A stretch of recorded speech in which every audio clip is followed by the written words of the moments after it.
హైదరాబాద్ లో అర్ధరాత్రి మంత్రి కేటీఆర్ ఆకస్మిక తనిఖీలు చేపట్టారు. రాత్రి 11 గంటలకు కూకట్పల్లిలో ప్రారంభమైన మంత్రి పర్యటన అర్ధరాత్రి 2:30 వరకు కొనసాగింది. నగరవాసులకు అసౌకర్యం కలగకుండా, ఎలాంటి హంగు ఆర్భాటం లేకుండా, మీడియాకు సైతం తెలపకుండా మంత్రి పర్యటన కొనసాగించారు. మంత్రి ఆకస్మిక తనిఖీలతో అధికారులు పరుగులు తీశారు. ప్రాథమిక విధులు నిర్వహించడంలో విఫలమైన జీహెచ్ఎంసీ అధికారుల అలసత్వంపై ఆగ్రహం వ్యక్తం చేశారు కేటీఆర్. పెండింగ్ పనులను యుద్ధ ప్రాతిపదికన పూర్తి చేయాలని వారిని ఆదేశించారు. రోడ్లు, నీటి సరఫరా, బస్టాపుల్లో ఇలా ప్రతి అంశాన్ని నిశితంగా పరిశీలించిన మంత్రి అధికారులకు పలు సూచనలు చేశారు.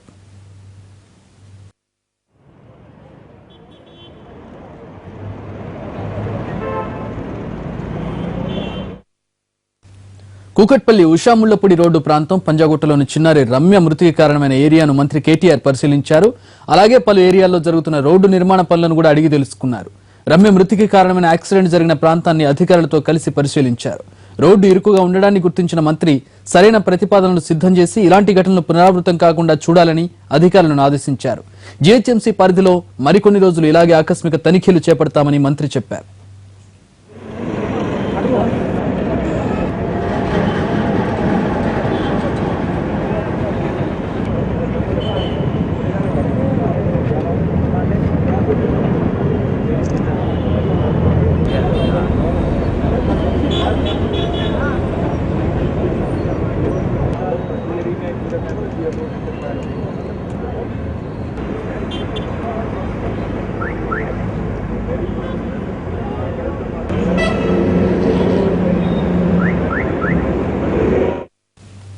అయితే రాత్రి మంత్రి పర్యటించిన ప్రాంతాల్లో మా ప్రతినిధులు రెండు ప్రాంతాల్లో, ఒకరు కూకట్పల్లి నుంచి, మరొకరు శ్రీనగర్ కాలనీ నుంచి సిద్ధంగా ఉన్నారు. కూకట్పల్లి నుంచి మా ప్రతినిధి దినకర్, అలాగే శ్రీనగర్ కాలనీ నుంచి మా ప్రతినిధి రాధాకృష్ణ లైవ్ లో ఉన్నారు. అక్కడ పరిస్థితిని తెలియజేయడానికి ముందుగా కూకట్పల్లి వెళ్దాం మా ప్రతినిధి దినకర్ దగ్గరికి. దినకర్, సాధారణంగా మంత్రి పర్యటించిన వెంటనే అధికారులు హడావిడి చేయడం, సిబ్బంది పనులు మొదలు పెట్టడం జరుగుతుంది. కూకట్పల్లిలో పనులు ఏమైనా ప్రారంభమయ్యా? ఆయన ఏ ప్రాంతాలను సందర్శించారు? రాత్రి ఎలాంటి ఆదేశాలు జారీ చేశారు?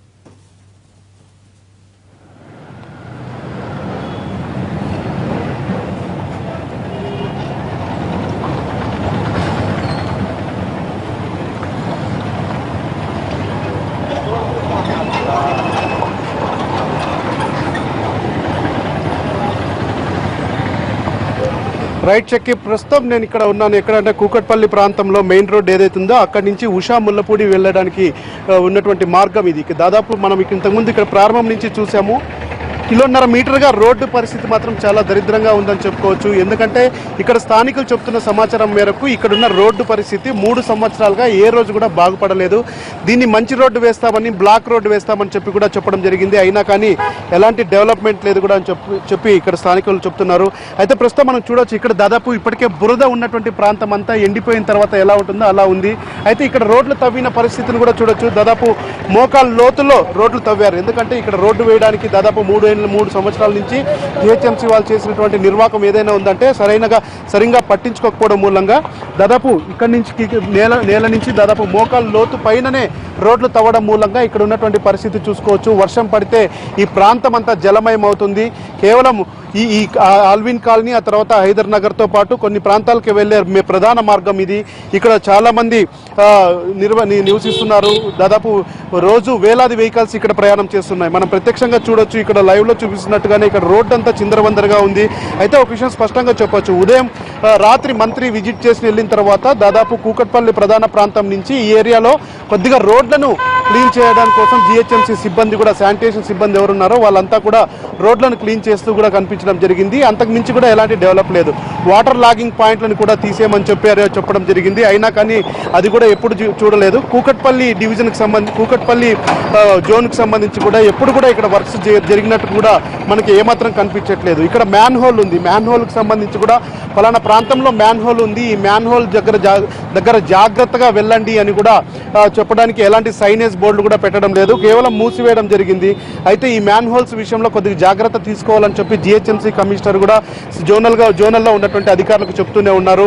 ఆ తర్వాత కూడా ప్రతిరోజు కూడా జోనల్ కమిషనర్లు అలాగే డిప్యూటీ కమిషనర్లు శానిటేషన్కి సంబంధించినటువంటి అధికారులు కూడా ప్రతిరోజు విజిట్ చేయాలని కూడా చెప్పడం జరిగింది. సిఆర్డీఏలో ఏర్పాటు చేసినటువంటి సమావేశంలో కన్వర్జెన్స్ మీటింగ్లో కూడా చెప్పడం జరిగింది. అయినా ఏ ఒక్క రోజు కూడా మంత్రి చెప్పిన మొదటి 3 రోజులు హడావుడి చేశారు. తెల్లవారుజామున 5 గంటల నుంచి కూడా చేయడం జరిగింది. అయినా కానీ ఏమి కూడా మళ్ళీ మరుసటి 3 రోజుల తర్వాత మళ్ళీ నామమాత్రంగానే జరిగినట్టుగా కనిపిస్తుంది.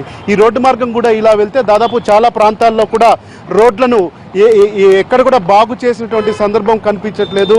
ఇక్కడ ఉన్నటువంటి స్థానికులు చాలాసార్లు జిహెచ్ఎంసీ వాళ్ళకి ఫిర్యాదు చేసినా కానీ ఎప్పుడు కూడా మాకు కనీసం రోడ్లు వేయడానికి అదే ఉషా ముళ్లపూడి రోడ్డు పరిస్థితి గత కొన్ని ఏళ్లుగా అదే పరిస్థితి కొనసాగుతుంది. రాత్రి కేటీఆర్ పర్యటన తర్వాత ఏమన్నా మార్పు కనబడుతుందేమో వేచి చూడాలి. ఇటు శ్రీనగర్ కాలనీ వర్క్కు వెళ్లే మార్నింగ్ పనులకు వెళ్లే వారికి ఒక కనెక్టివిటీగా ఉంటుంది ఇటు సిటీకి అలాగే వర్క్ ప్లేసెస్ కి. ఈ శ్రీనగర్ కాలనీ రోడ్డు కూడా గత కొంతకాలంగా గతుకులమయం గుంటలమయంగా మారినటువంటి పరిస్థితి. శ్రీనగర్ కాలనీ నుంచి మా ప్రతినిధి రాధాకృష్ణ సిద్ధంగా ఉన్నారు. అక్కడ రాధాకృష్ణ పరిస్థితి ఎట్లా ఉంది? రాత్రి కేటీఆర్ పరిశీలించారు, ఎక్కడ పరిశీలించారు? రమ్య యాక్సిడెంట్ ప్లేస్ ను కూడా సందర్శించినట్లు తెలుస్తోంది, వివరాలు ఏంటి?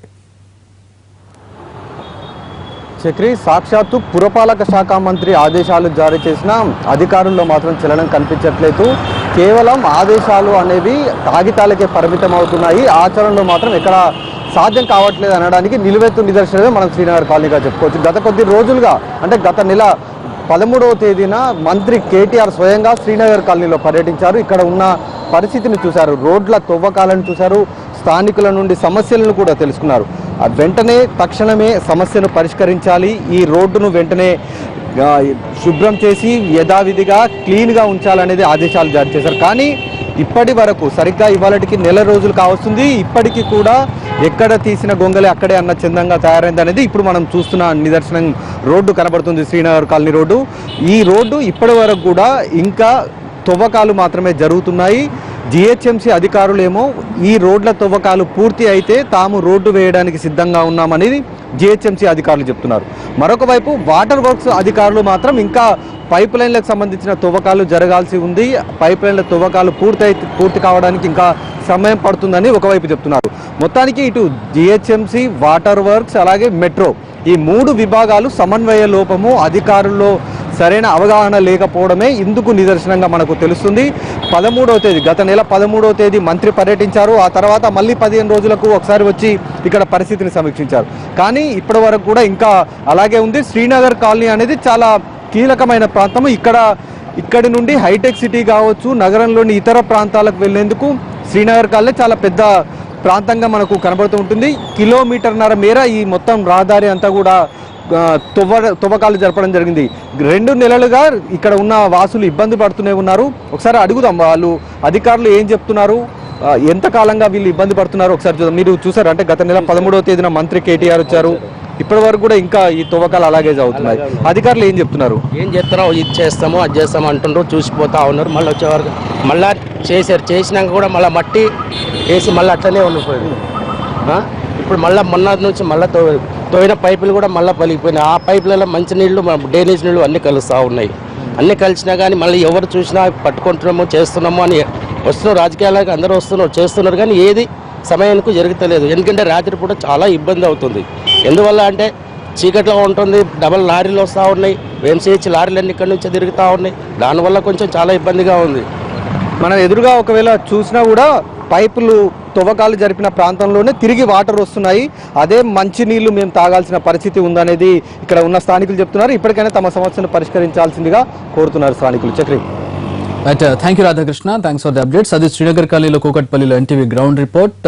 రాత్రి కేటీఆర్ సందర్శించిన తర్వాత అయినా ఇది 3వ రెండోసారి అయినా స్పందిస్తూ ఉన్నారు. అయినా కూడా ఇంతవరకు అధికారుల నుంచి సిబ్బంది నుంచి ఎలాంటి స్పందన కనపట్లేదు, మళ్ళీ తవ్వుతూ ఉన్నారు. ఇకనైనా దాని మార్పు కనపడుతుందేమో చూడాలి. ఓ బ్రేక్.